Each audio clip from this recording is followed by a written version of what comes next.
نن سبا څه حال لی که سبزی وارله لذي نو د پاسه غټ ټماټر پراته دي او لاندې واړه پراته دي کم سیز له چې زی د پاسه پې ښایسته پراته دي او د لاندې ته خراب پراته دي وی مولي صاحب زه څه وکمه نو بیا خلق علي نه دي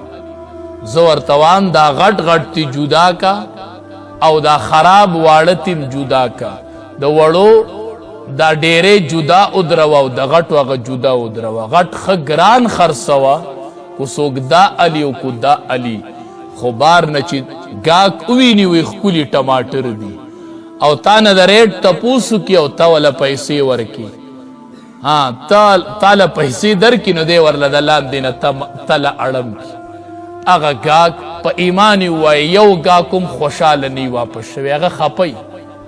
وی ګوره دا تا ماله څه راکړل وی دا به زه په چا خرڅوم یعنی دا دوکه به د چا سره کوم جو ستا سره مې وکړل زه خو ناست دې دوکې ته یم نو وی مولي صاحب وی په رزق کې مې برکت نشته دیاړي راته نه پاتې کېږي نو ته په دې اشته حالت کې دا دوکې کوي ستا رزق کې به برکت د څه نه پیدا شي نو آن تر دې چې دا زمونږ لاندې مزدور دی د ټولو نه کمزورې د شورو د خیانت او د ملاوټ نه کړي نو په بره پسې ځل نو څه کې به برکت راشي برکت د کم ځای نه راشي رزق کې خوږوالی د کم ځای نه راشي